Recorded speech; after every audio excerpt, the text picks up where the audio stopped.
All right, welcome to the chat. Welcome to the chat. Welcome to the channel, everybody. So happy to see you here today. It is Sunday, November 3rd. Daylight saving time started or stopped? I think started because it's winter and the days are going to get shorter. So yeah, I think daylight saving started. Anyhow, welcome. Happy to have you here. Let's see here. I'm getting my chat ready. And I have lots of things planned for this evening.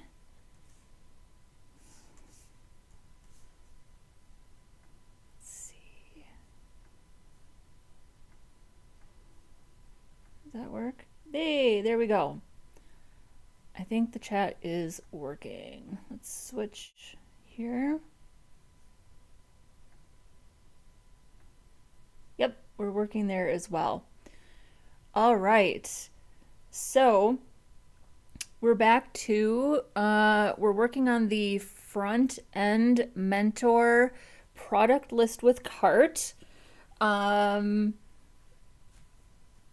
We have, I would say we have the majority of the HTML and CSS. Oh, there's Emilio. Chat works. Excellent. Let's see here. There we go. Emilio, good to see you. Had a couple of really nice, thoughtful comments from you this week on a couple of my posts. Thank you so much for that. Hope I was able to, oh, there we go. Can we clear?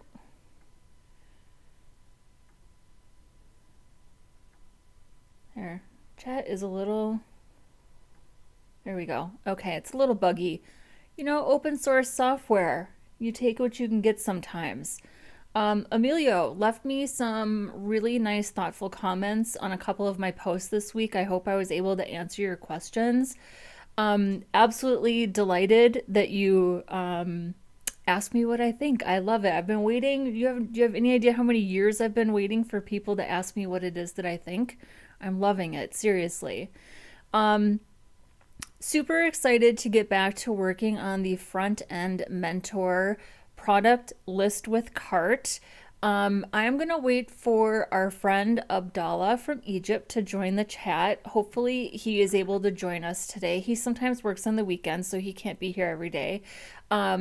He did ask me, he finished. I'm not going to show it to you yet, but he finished the product cart with list and sent me a link to his GitHub and asked me if I would review it, and gave me permission to do a code review during the stream. So we're gonna wait for a couple of minutes and see if he's able to join, and we'll go ahead and do that. I definitely have some feedback. And you know, just a message to anybody. Let me see here. A message to anybody who would like to have their code reviewed. I'm happy to look at anybody's code, anybody's portfolio.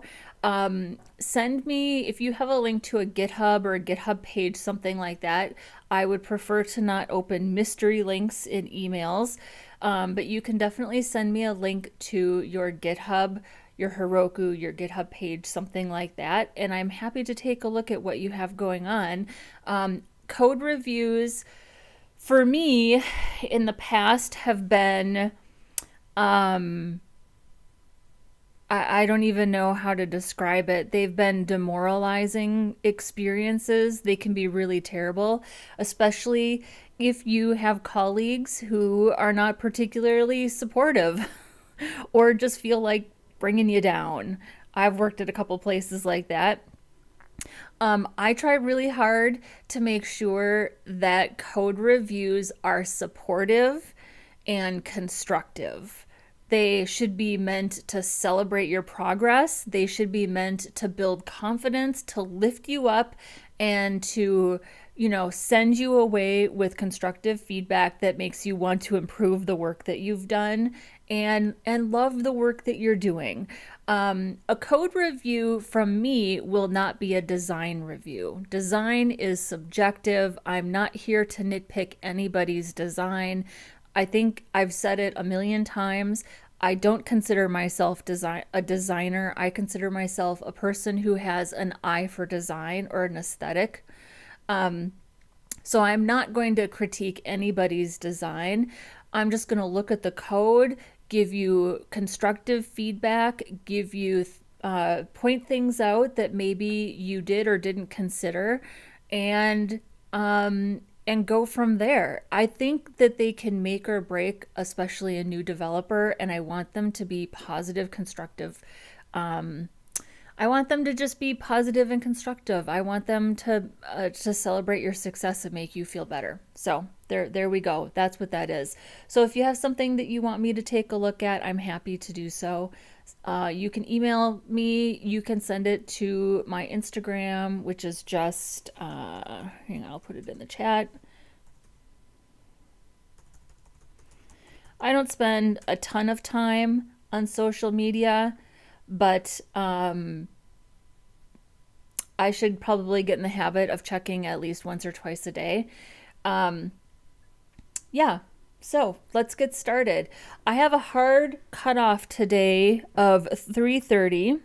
So I'm actually going to set a timer on my phone so I don't forget, because I have a tendency to lose track of time. So I have a timer set. I don't know how much JavaScript we're going to get to today. We do still have quite a bit of, and by quite a bit, I mean maybe 1 second. Hang on here.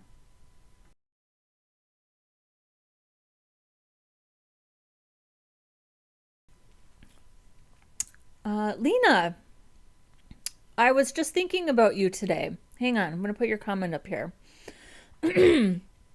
I was just thinking about you today because I am almost done with a video answering your original question about how to practice and learn JavaScript. So that is coming. I thought I was going to get that done today. I don't think I'm going to get it done until tomorrow.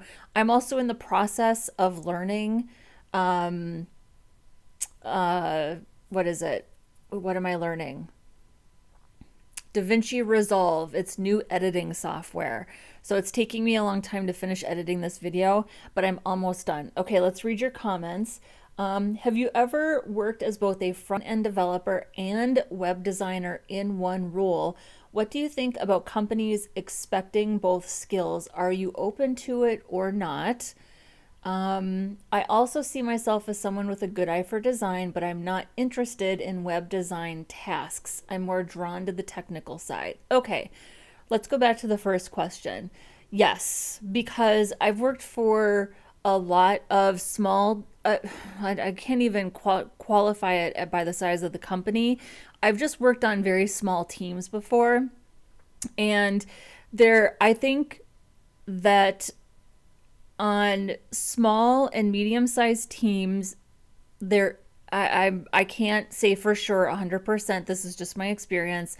On small to medium-sized teams, there is going to be an expectation that you can switch between both roles. So I have been very comfortable with that, especially when you work for a company that has a well-defined brand. They have logos, they have a style guide, they have a color palette. They basically have a creative team or a creative person who has established the brand for the company.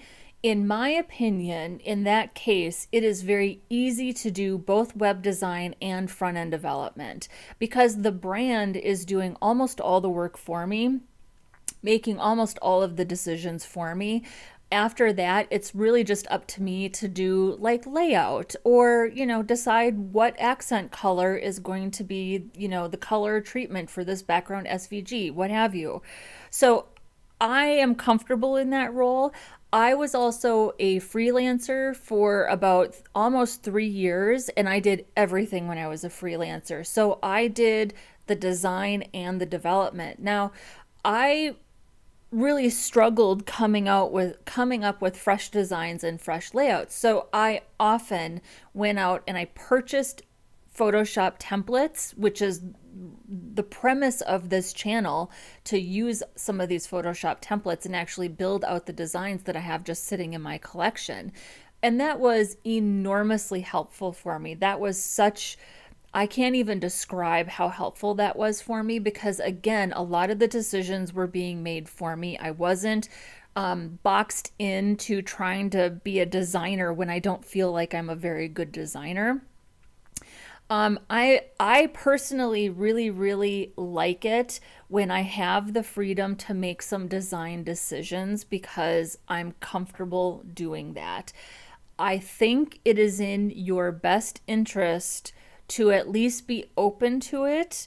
I think it will, again, I can only speak for myself. It makes the job more enjoyable for me when I am given some creative freedom. And when you work on a small team, your leadership, whoever your leadership team is, they'll really appreciate the fact that they don't have to always spell everything out to you. I can just tell you that as a hiring manager, as somebody who leads another junior developer, it can be difficult to need to always spell everything out for another person because the team is so small and I just need somebody who feels comfortable doing some of those things. But I think there are plenty of situations and plenty of teams where the front end developers are absolutely not put in that position and don't have to make those decisions. And I know front end developers who don't want to make those decisions. So it's all about making sure that you find the right team. It's just all about making sure that you find the right team. So yeah, I mean, that's the thing that you kind of have to figure out, right? And trust me, I was in, boy, was it the second agency I worked for? It was the very beginning of my career. I think I had only been a developer for a year and I needed a job. I had been contracting and that job ended suddenly. Like the person who hired me to be a contractor, he got fired. And as a result, his entire team, there were three or four of us, it was like boom, he got fired and we were done and the job was over. No warning. And of course, I was broke. I had not been saving. I needed a job. I was desperate. So I went on Craigslist. This is when I was living in San Diego. And I got a call back from an agency at a very bougie boutique agency in downtown San Diego, and I was like, it was like 2014 and I was like, ooh, okay, like super bougie. And they rushed me through the process. They didn't give me a skills test. We didn't spend enough time really talking about what the job was. I knew it was a front end developer, but the day I got there, it was like make infographics, make ads for like the Google ads they were running. And it was like 50% development and I couldn't do it. I couldn't do the work because my design skills weren't strong enough. So if you're not open to it, just make sure you're having those conversations about what the job really is, the percentage, the amount of time that you really need to spend in that position doing design. I think it's a good thing. It would be difficult for me to be in a job where I didn't have any creative freedom.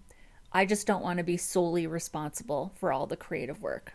So that felt like a story time. Um, did that answer your question? Hopefully it did. I have had lots of crazy experiences. So Lena, hang tight. I have a video coming. It's going to be just in the next day or two answering your question. And I also plan to do a code review for you as well. So, okay, so here's what we need to get done tonight. We need to finish our buttons. We have another button with let me see here, that when you click the add to cart, there's a plus and a minus so you can change the quantity. So we need to add a second button that basically would be, let's see here. So Lena says, in a few years, I'd love to work as a freelancer once I have more experience. I suppose I'll need to dive deeper into web design at that point, right? Um, Honestly, I wouldn't wait. Don't wait, Lena. Just go for it. You would be surprised. Clients don't mind working with people who are new or inexperienced because you probably aren't going to charge them as much. Um, and you will be shocked at how much you learn freelancing, not just about doing the work itself, but about marketing yourself, developing relationships with people, finding a good front end process for how you bring a client through the design to development to deployment process. I don't think you should wait. If you have the opportunity to find clients now, do it. Don't it's like um I want to use the analogy of like if you wait till you are ready to have kids, you'll never have kids. It's a poor analogy though because I don't have kids, but I think it's something like that. Start freelancing now. If you can find somebody who will pay you and you want to work with them, do it. Don't wait until you have experience. Just go for it. I promise you, if you can do any of this, you'll be fine. You will be fine. The fact that you're here tells me that you'll be fine, especially based on the questions that you're asking me. You're ready, so you should just do it. You should just go for it. Okay, Angela, focus. Oh, and we have Janakumo Emmanuel. I hope I'm pronouncing your name correctly. Hello, Angela. Nice to be live this time.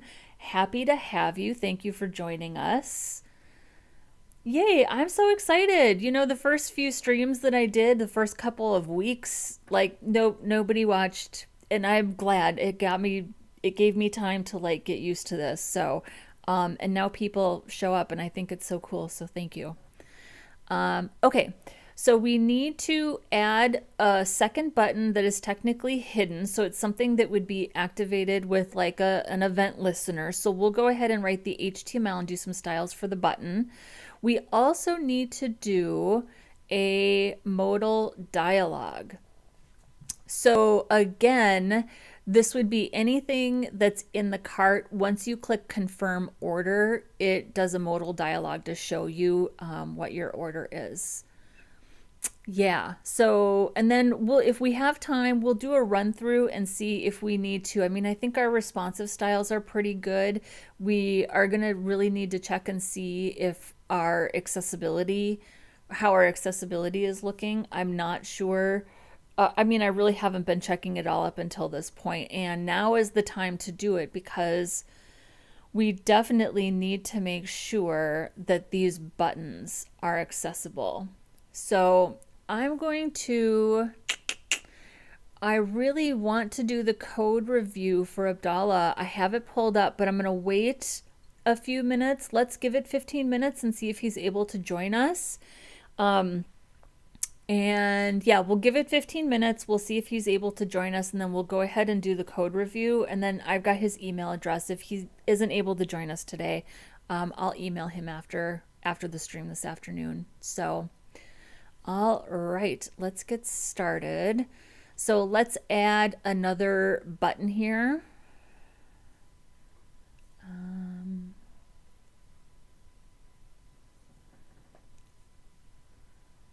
This is our cart button.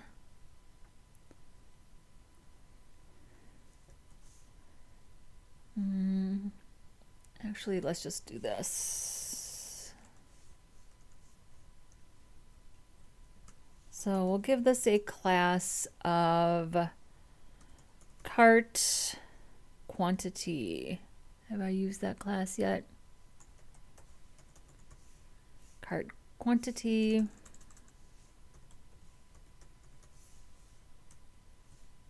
Yeah, Lena, if you have people that want to hire you, just do it. The fact that you're here and asking these types of questions, you're ready. You're absolutely ready. whoever hires you, if you're nervous about the coding part, I mean, whoever hires you isn't going to be standing over your shoulder watching you work. You can go home and look up whatever you need on ChatGPT or MDN or Google, whatever you need to get done. Freelancing is all about developing relationships, including your clients early and often in the process, answering their questions, walking them through the process. Anytime you get a client, I really suggest that you sell them on a maintenance package, because if they don't want to build their own website, you have an incredible opportunity to maintain that site and host it for them if you're comfortable with DevOps, and have recurring income for those months when you don't have new clients coming in. So yeah, you would be absolutely fine freelancing, I'm sure. Let's see here. Okay, so we just need a plus and a minus and a quantity. So we'll put some spans in here. We'll do class. I've used the cart quantity class. I had a feeling. Cart, let's do cart increment. This is way too long. Cart plus minus. Thank you. Thank you, Jen Nakumo. I appreciate that. It sounded familiar to me. It sounded familiar to me.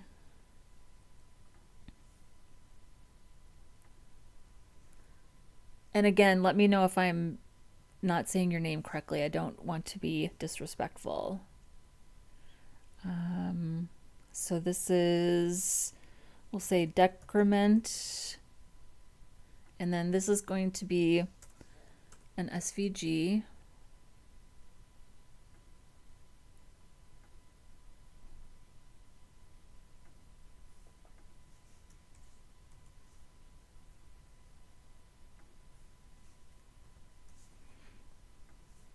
And then I'm just going to do another span, and we'll say 1.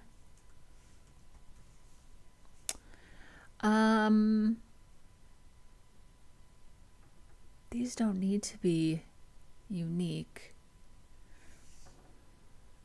I'm just going to call this more less.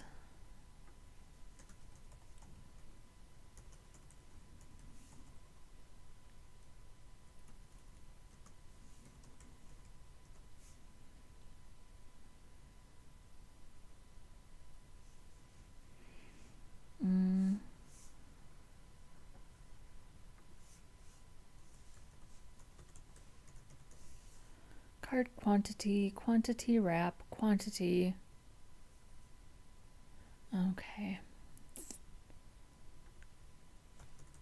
Item quantity.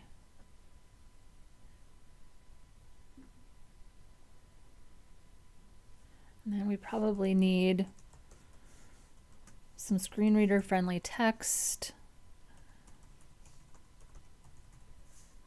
And I'll just call it cart quantity.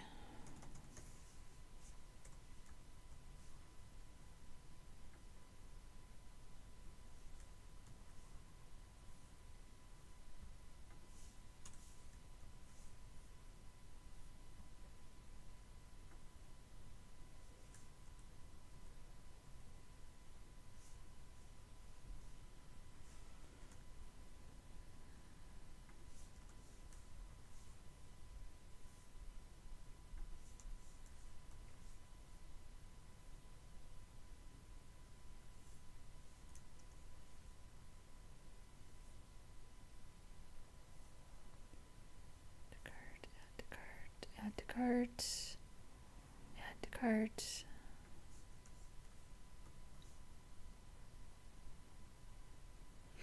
You're trying for starters though, but it's fine.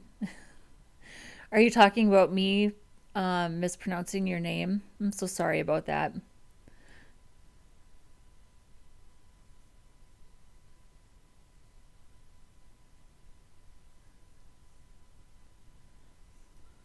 we get them all?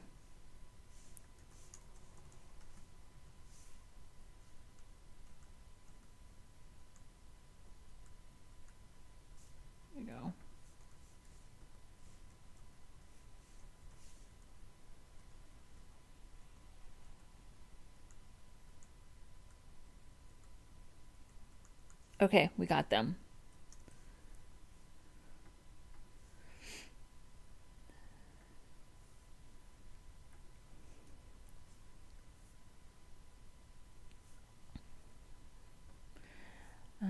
We probably also want to put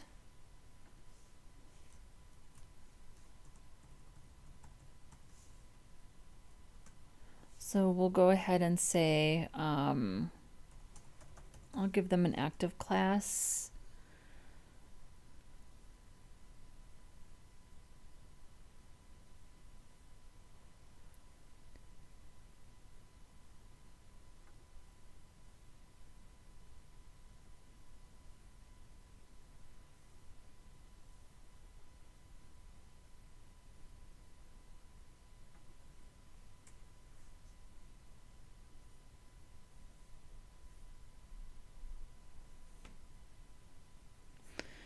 You know what this makes me feel like I should do?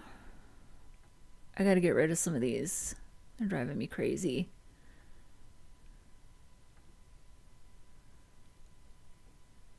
Let's just get rid of these bottom three. We need to get our dynamic data in there, but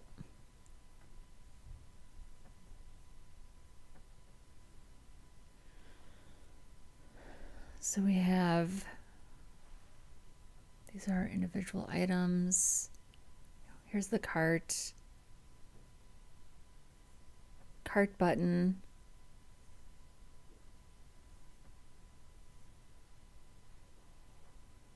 Item category.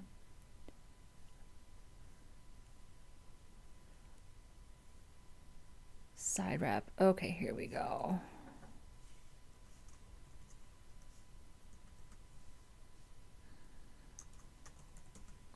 Sidebar. Sidebar cart starts here.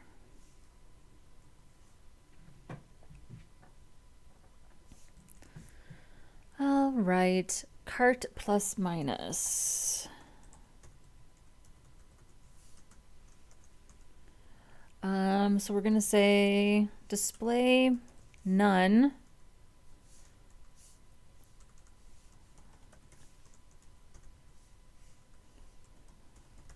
But then the active will make a display block. And we have our active class on, so that should be okay.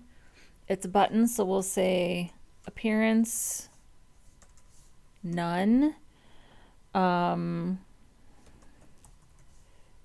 It's probably going to be really similar to this.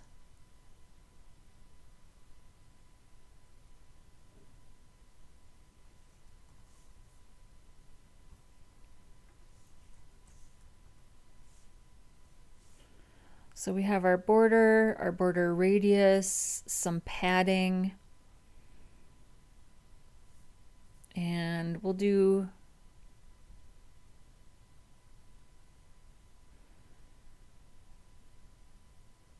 yep, it's going to need all of this. And that is just fine.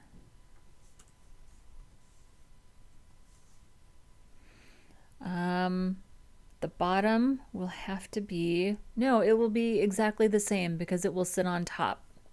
So this will have a z-index of, I don't know, I'm just going to say 1 for now. And then this would have a z-index of 2.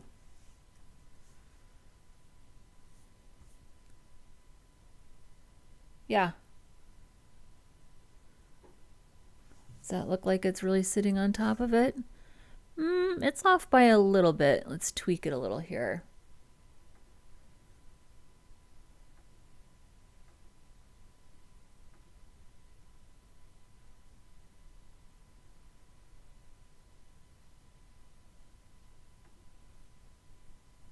Oh, it's got display flex on it. That's why it's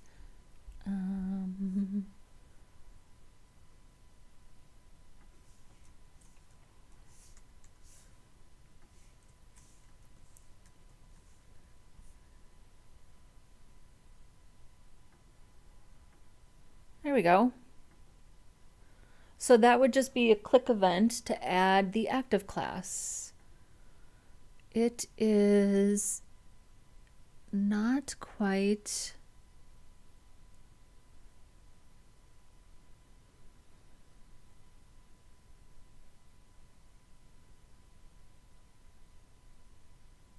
I mean, in theory, it would be.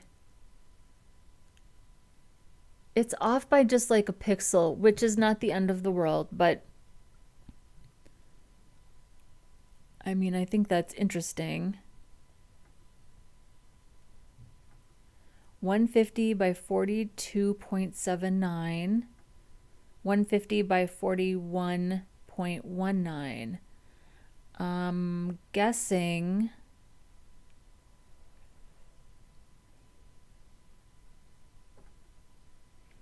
that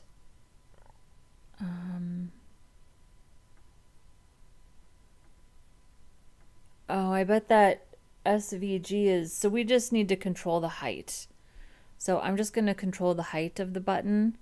That's 42.79. We'll just give it a height of 43 pixels.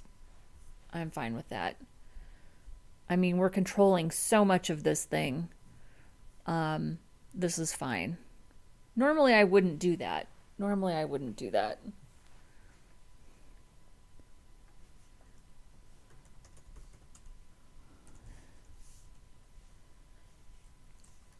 And I know this type of positioning, I mean, this type of positioning is pretty aggressive. I'm comfortable doing this type of positioning. This isn't the only way to do it. If you come up with a simpler way to do this, do it. I wouldn't expect everybody to do this. It works for me. I'm comfortable with it. It's I think it's a good way to handle it, but this is by no means the only way to do this. There's a lot happening here. So, but I am a control freak and I like to have control of everything. So let's make sure. So we've got our span.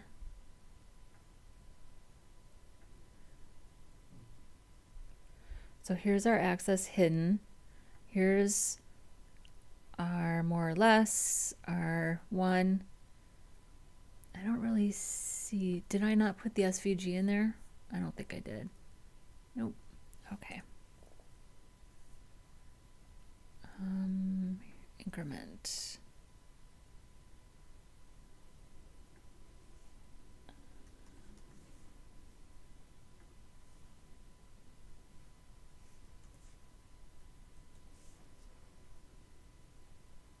Take out this fill.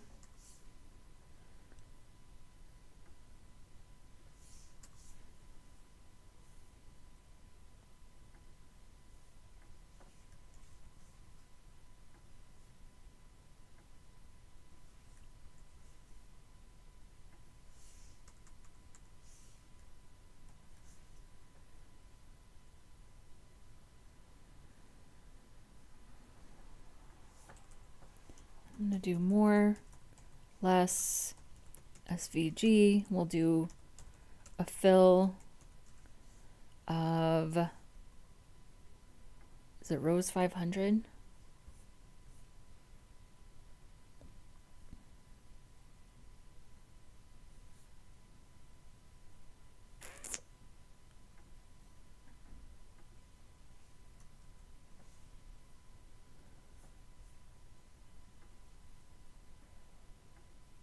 There we go. It's just on the, and then let's do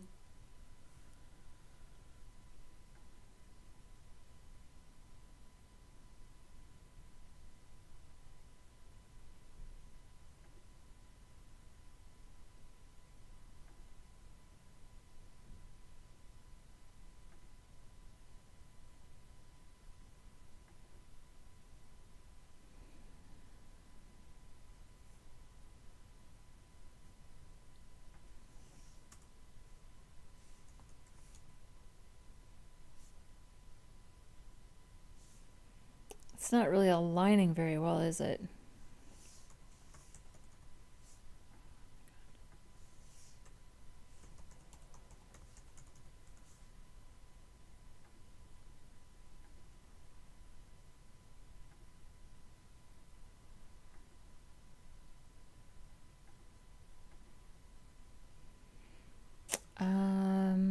Do we need each of those spans to be display block?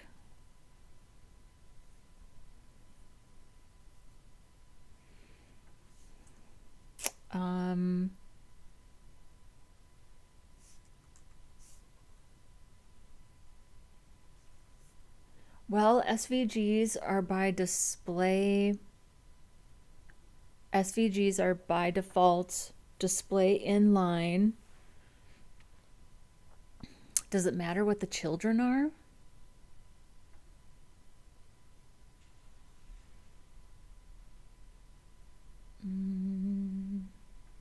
Cart plus minus, we'll just do cart plus minus span.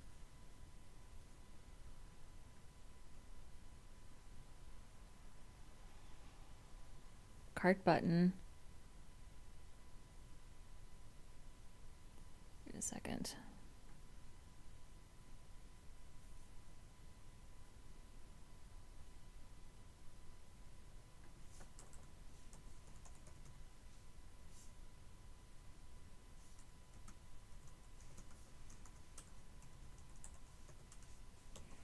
I didn't think it mattered if the children, I don't think the children need to be display block.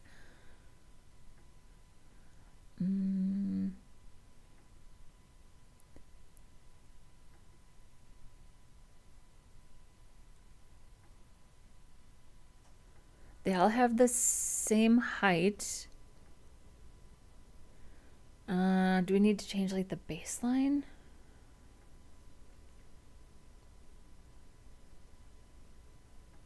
Let's see what our options are. Baseline, center, end, self end, sense start. We have a message here from the Pact. Hello, new to this channel, welcome. Thank you for joining us. And new to web development, I recently managed to finish the Frontend Mentor Challenge. So excited to see what I can learn from watching you do it. Oh, thank you. Yeah, we are, I would say we're right around at the halfway point. We're kind of wrapping up the HTML and the CSS.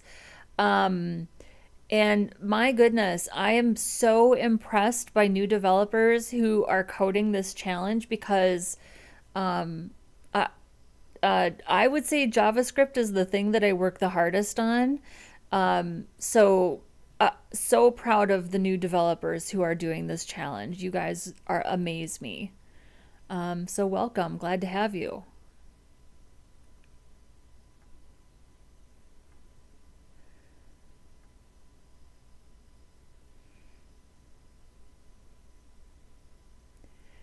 So we might have to, I feel like we might have to, so this SVG is 10 by 10 and this SVG is 10 by 2.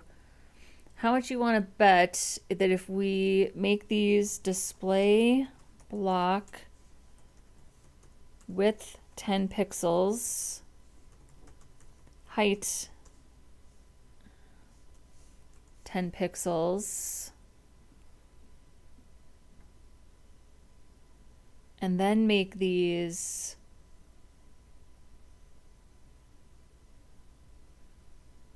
did I take out? I think I did. Yeah. I think that's what we need to do. So I don't think these children need to be display block. But these will make these display block width 10 pixels. Height 10 pixels.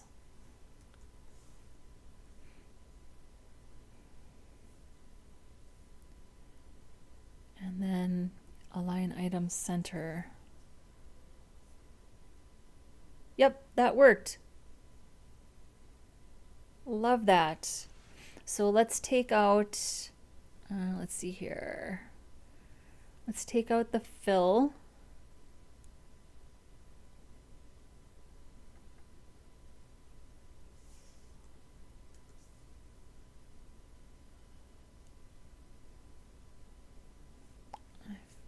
Let's see. I really should avoid putting in this much static content. It always gets in my way.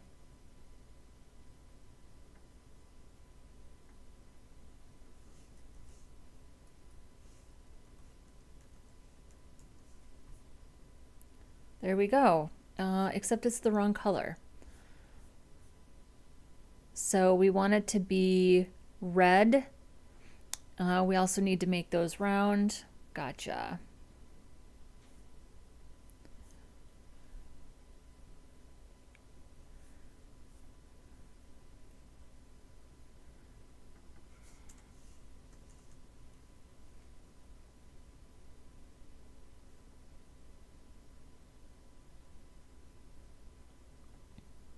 And let's give this a background color.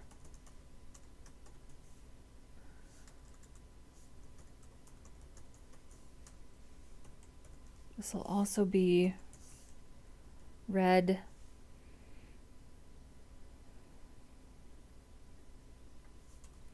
And then the color will be white. Whoops.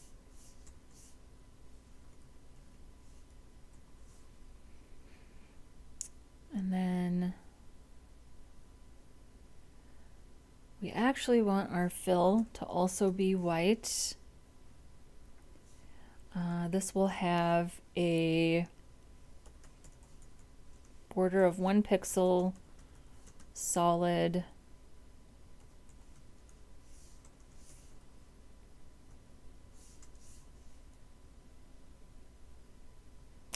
Is it white or red? It's white. And then our fill will also be white. Did I get that right? Almost. Oh, border radius. And it might need a little bit of padding too.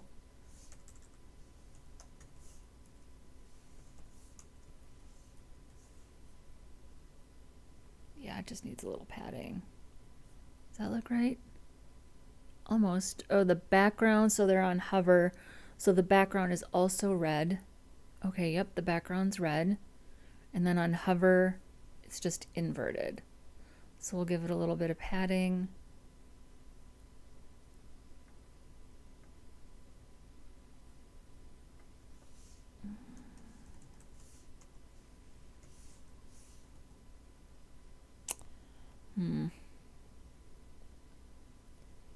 Probably just need to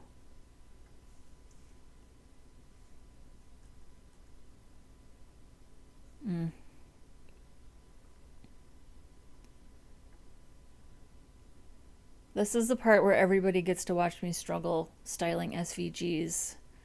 So Emilio's asking, what are your thoughts on Copilot and the VS Code integration? Do you think it will help new programmers or hinder them? So I did a 30-day trial of Copilot, and I work with developers who absolutely love it. I felt like it kind of got in my way a little bit. I'm stubborn and I'm a little bit set in my ways when it comes to CSS. So I ended up having to turn it off for everything except JavaScript, which I only do HTML, CSS, and JavaScript. And I didn't not like it. I didn't think it was, the solutions in Copilot for me were as useful as the solutions that I get from ChatGPT. I felt a little bit annoyed in VS Code, constantly having VS Code trying to fill things in for me. That's what I didn't like. I would prefer, when I have a question or need help, to just take my code and go directly to ChatGPT and not have it try to fill things in for me in VS Code. Just my personal preference. But I work with really, really experienced engineers who love it and use it all the time. So I think it's just personal preference. If it's working for you and you enjoy using it, you should continue to use it. I think all AI tools are really amazing. I mean, really amazing. So they can, I mean, ChatGPT can explain anything, pretty much everything better than any person could ever explain something to me. So yeah, if it's working for you, you should absolutely use it. That is my advice.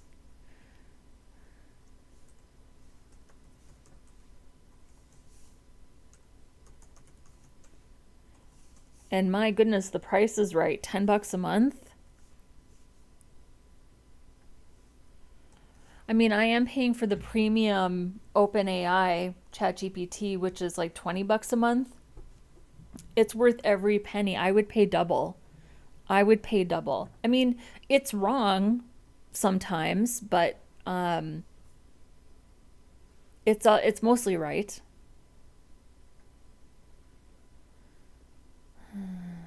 More or less. Oh, more or less is the span. Let's move this up.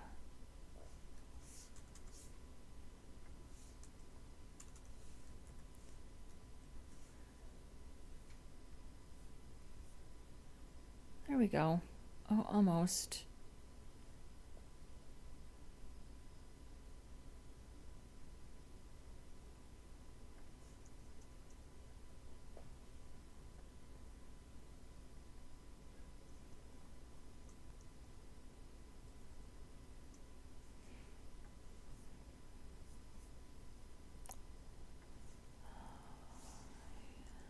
Do 15.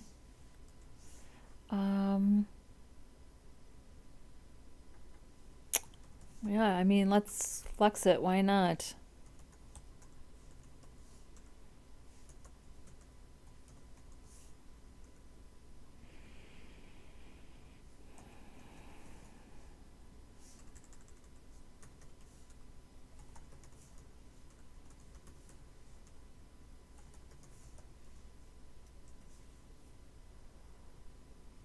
There we go. It's not, I feel like it should it be bigger? Yeah, it should be a little bigger. Maybe let's just make these a little smaller. Well, but they were 10 pixels by default. So let's just bump these up instead. Yeah, that looks good. So now let's make sure that we have a hover. I wonder if each of these. Oh, we need to space these out more too. I wonder if it should be one button or two buttons. I mean, we can do a click event. We are going to have to say,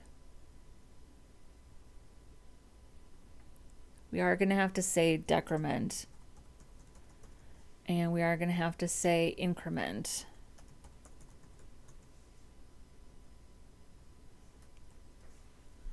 Yeah, because we have to have a unique class to go up and down.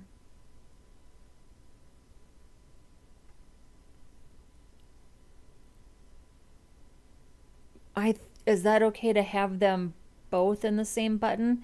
I mean, each thing is going to need its own focus. So do these need to each be their own button?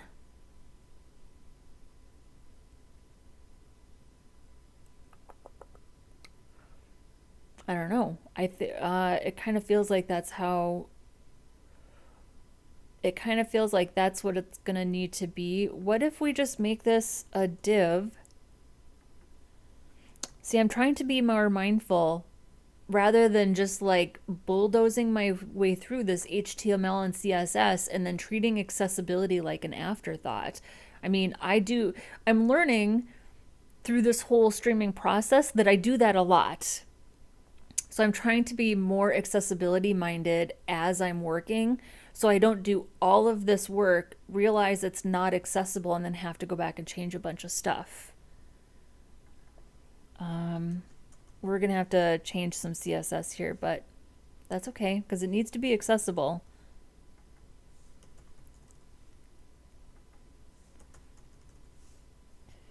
So, more or less is now appearance none, border none, background none. Let's see how much damage we did. Why isn't my page refreshing? Hang on here.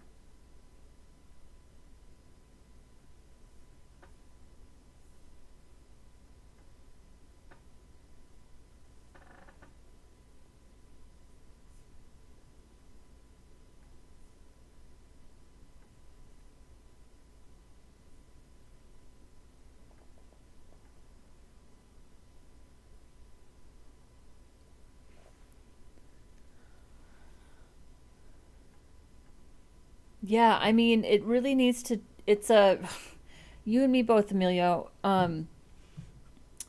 I, there's nothing worse than spending a long time working on something, doing your QA, turning it over to, whoever on your team is going to review it before it goes live. And they're like, oh, yeah, it's not accessible. Like, I can't tab through. I can't use the keyboard. The screen reader can't read it. So, it's embarrassing. I don't like it. So here is, yeah, actually our styles look pretty good. We just have to adjust our buttons a little bit here.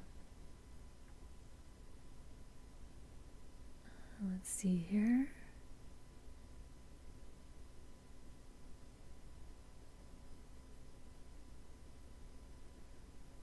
What did I do?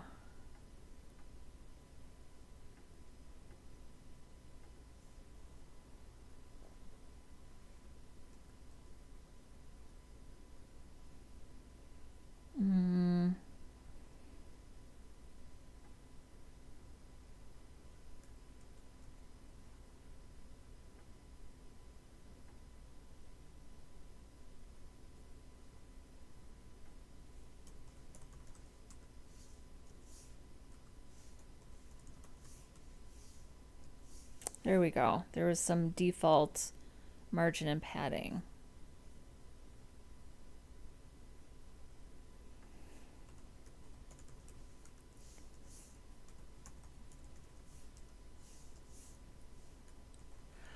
Yeah. Okay. This makes me happy. So now we know that each of these things are going to get focus. So our JavaScript, when we start writing our JavaScript next weekend, we've got unique classes. So we've got cart button. We should maybe call this add to cart button. We've got more or less decrement, more or less increment, and then we've got a place here to change the quantity. So that's good. And then since each thing is a button element, each of those things should get focus when you're tabbing through. And let's change the, can we change the justify content to space around? I think we're just going to have to change some of our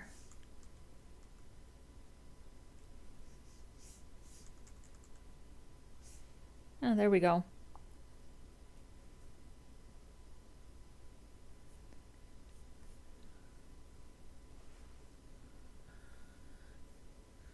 So this will be space around, and then we'll change the padding here.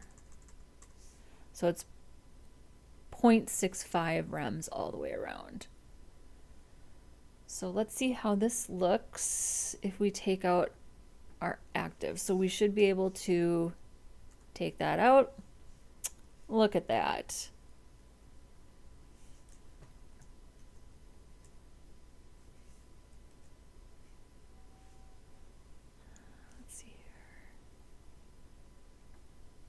Did I not change? Why are we not refreshing? I don't understand why live server isn't refreshing. Did I not save that? Yes.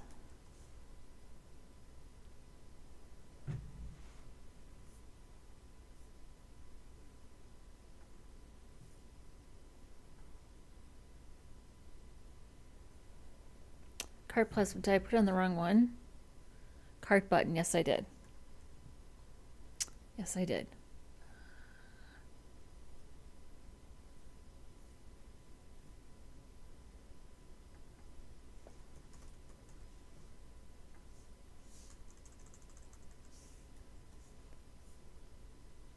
There we go.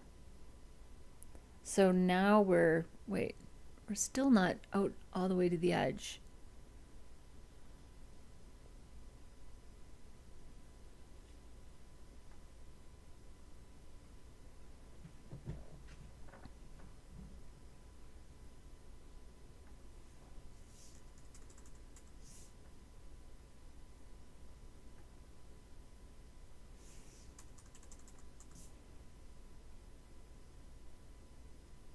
Space between. There we go. It is space between.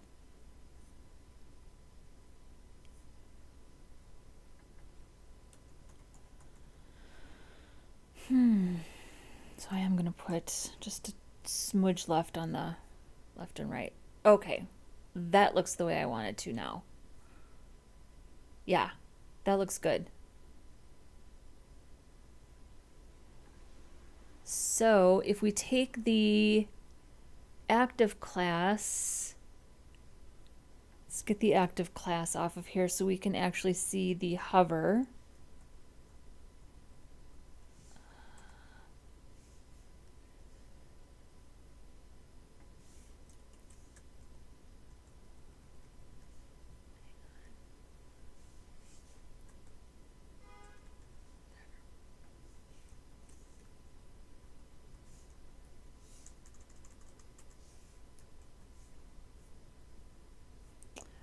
Okay, come on, why aren't you letting me?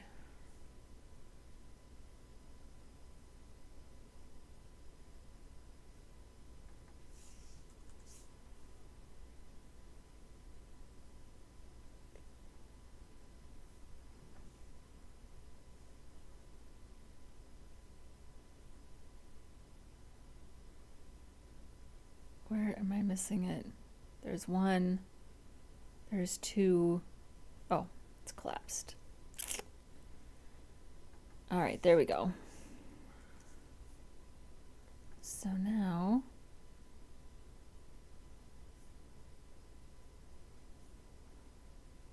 yep, that looks right. And then if we come over here, so here's our third button. And if we come down to cart plus minus and we add active, there we go. Nice. So now the real test is, can we tab through? Let's see here. Can I still put it on? No. Okay, I'll go ahead and put it on. Well, let's just add it. Let's add it here, so we don't have to worry about the browser. Okay, so now we refresh. If we tab through, it's not really hitting those buttons, is it? That's not good. I mean, it's hitting the first layer buttons. Go away.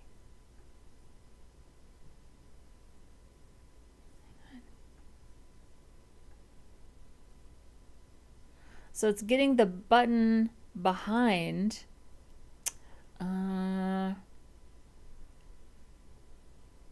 We probably want to actively hide add to cart, because if add to cart is still visible, if we do display none or visibility hidden,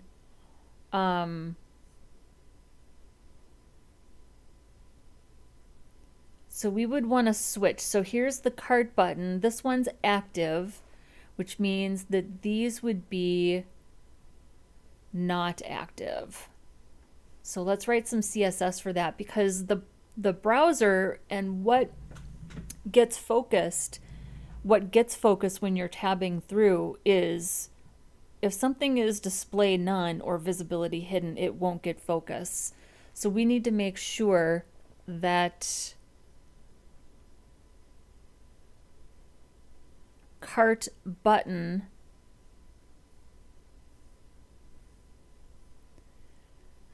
cart button. So here's cart button, which would be by default display. Well, by default it would be display flex.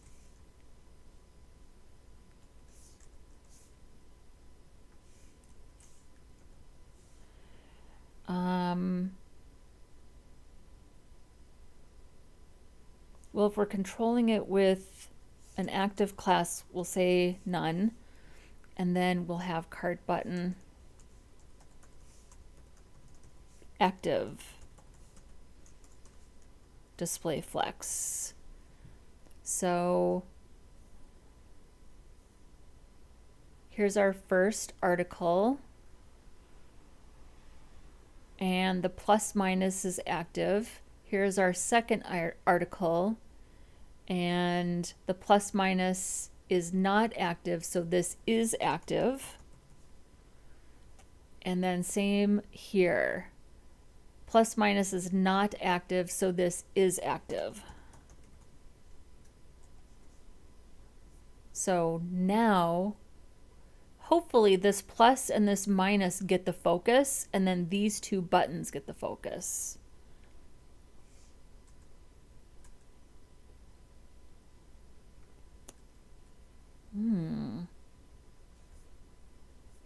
Did I do it? Did I do it right? Cart button display none. Cart button active display flex. Let's see here. Here's the button container. So this is display none. Why? Oh, oh my God, I didn't change the markup for the, okay, well, it's always good to find out that it's my fault, right? So, okay. So this is a div. This is a div. This is a button. And this is a button. And this is a button. This is a button.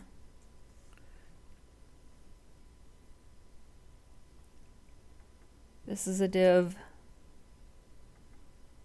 This is a div. Button. Button. Button. Button. And then, yeah. All right. There we go. Look at that. Beautiful. Button, button, button, button, button, button, button, button. We did it. We did it. Yay. This makes me so happy. I was thinking about this earlier today. I was like, you better make sure it's accessible, because there is nothing worse than coming back after you've done all the work to see that it's not accessible. So, okay, where are we on time here? Okay, so we have about 25 minutes left. Let's work on our dialogue. Epic work. Thank you. I appreciate it. I'll take the compliment. I'll take the compliment. Okay, so let's go ahead and let's work on our dialogue. Let's see here. There we go. Thank you, Emilio. Thank you, the Pact. Appreciate you guys. Okay, so we built a modal a couple weeks ago. So I'm actually gonna go. Let's go to my GitHub. Well, should we, instead of starting something new in the last few minutes here, Abdallah, I don't think Abdallah is here. He sometimes has to work on the weekends, so he doesn't make it to every stream. I do want to do the code review. Um, yeah, and I'll send him an email and let him know that we went ahead and did it. I might record a separate video also, because I think it's honestly awesome content to do code reviews for any developer, especially a new developer, because it's such an opportunity to, yeah, just give positive feedback and hopefully build people up. Oh, I have a great GitHub page. Thank you. Again, I'll take the compliment, even though I've been meaning to redo that for like 3 years. So thank you for that. Uh, it's long overdue. I was trying to be very clever with my GitHub page. I was trying to be very clever. So let's go ahead and I'll pull it up here. Where's my profile? I was trying to be clever by using cookies to measure my level of experience. Um, so this is Abdallah. He is from Egypt, and clearly he's a new developer. It looks like his GitHub is as of 2024. So the fact that he's a new developer and that he did the product list with cart, I think is absolutely outstanding. Abdallah, when you see this, good job. I am so, so proud of you for working on this and completing this challenge. Here is his product cart, and it is also responsive. And he has this all populated with dynamic content according to the mockup. So good job.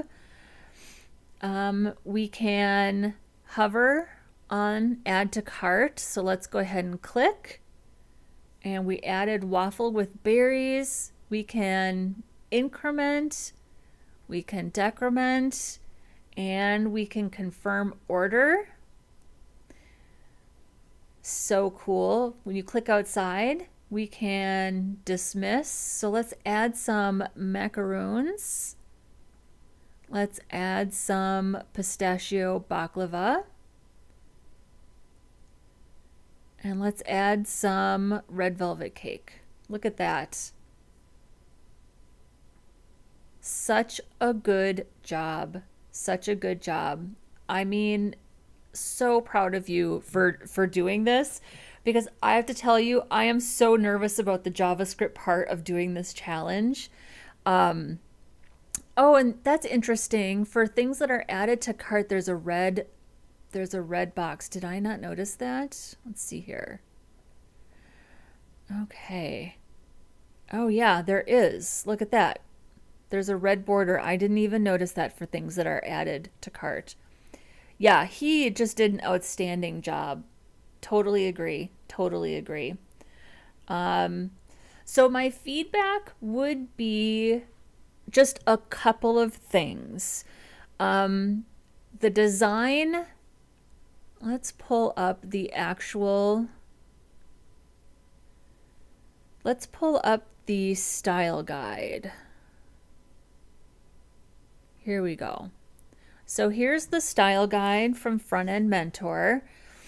A couple things I noticed are the desktop width is 1440 pixels. And I don't think that there's a width set on the container for this. So here's our main. And yeah, it says width 100%. So my first piece of feedback is that there should be a max width of 1440 pixels for the container. And so that's a really easy fix. I see here that he used display grid. That's awesome because I don't have very much experience with grid at all. I tend to use Flexbox, which is just my comfort level. The other thing that my other feedback is related to the images. So let's go over to, so for the images, this is mine. This is my version, my local copy. You can see here that when the images are moving, the photo remains square and the image is able to move proportionally within the container. So you can see here that it's always square, and even when we get into mobile view and we have that more 3/4 view, not necessarily square, you can see that the images are moving proportionally inside that container. And so my advice here would be, let's go ahead and look at the images, the image container. My advice would be to use the object fit position. In fact, let's see if we can put object fit cover and then well, let's see if we just do object fit, if that helps. That does help. So can you see now that the images aren't being stretched, but they're able to move proportionally inside their container?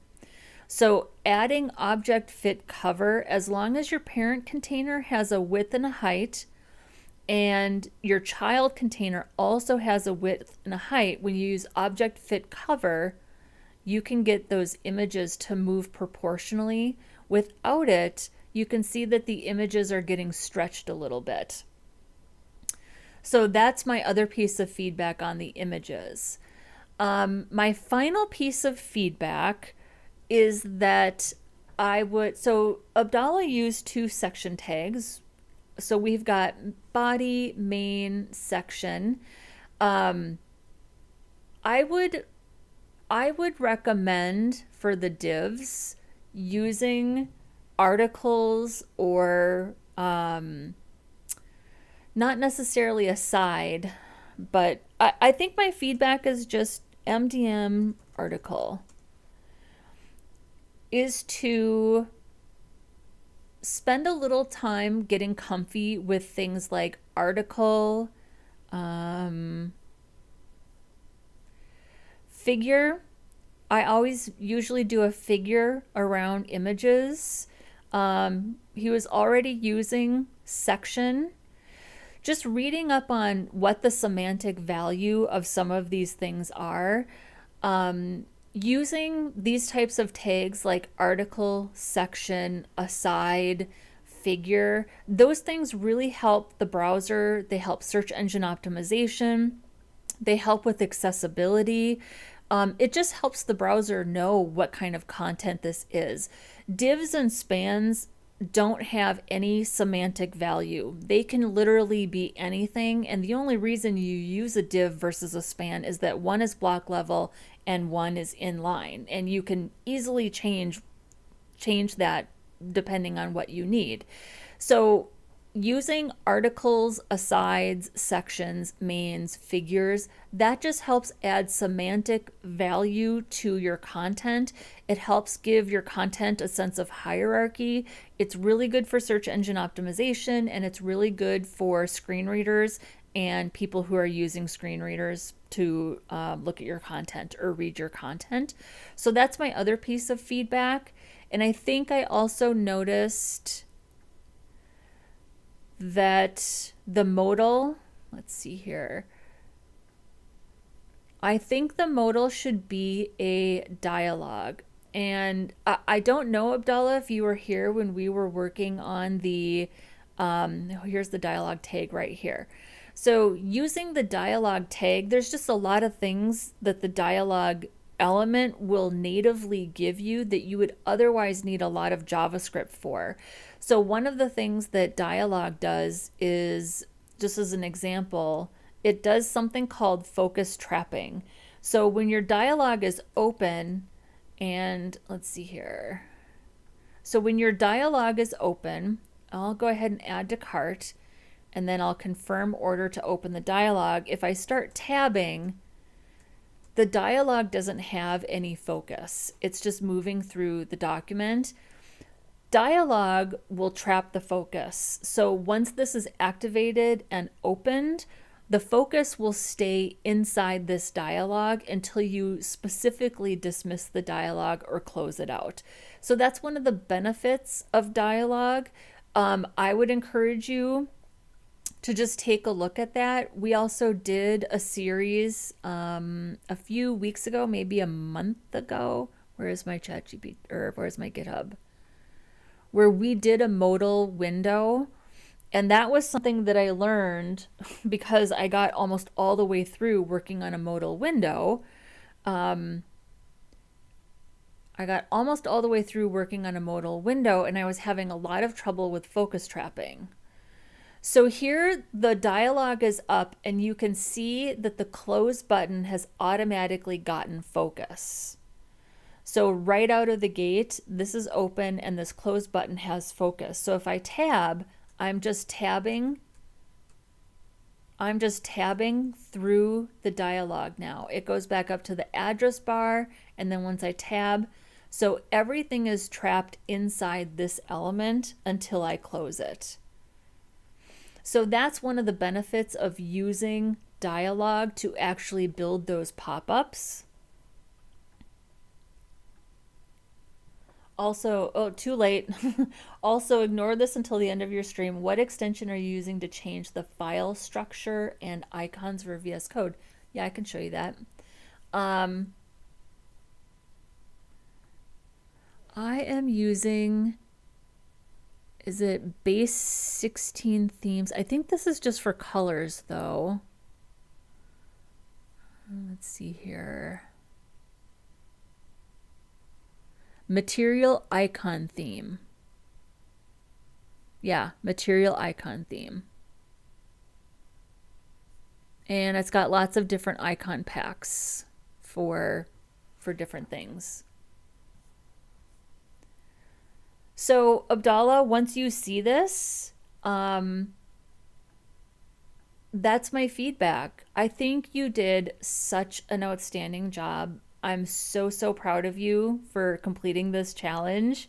You've set the bar very high. So next weekend, we'll definitely get to the JavaScript. We'll do we'll maybe save that dialogue till the very end because I really want to get started on the JavaScript. But I'm glad we took the time to work on this button today, and we took the time to make sure that those things were accessible. Stay tuned for another video this week. I have a question from, I don't know if Lena is still here or not, but she had asked me a question a couple weeks ago, and I wanted to answer her question. It was about, what's the approach that I use for learning JavaScript. So I'm almost done with that video. I think I'm going to do another code review for Lena. And I was thinking about doing a code review for Abdallah as well in a separate video. We'll see. And yeah, this was so fun. So the pact was confirming that there are red borders. I didn't even see that. Very nice and clear. That's so cool to learn. And Emilio, I appreciate you too. I appreciate all you guys. This is like the highlight of my weekend, to do these streams and to learn and chat and hang out with you guys. I really appreciate it. And yeah, I hope you all got the extra hour. I don't know if daylight savings time is something that everybody around the world gets. I know not even every state in the US gets it. So hopefully you're able to enjoy that extra hour today. Hopefully you're having a good day wherever you are. And I will see you guys all next week. All right. Take care. Bye-bye.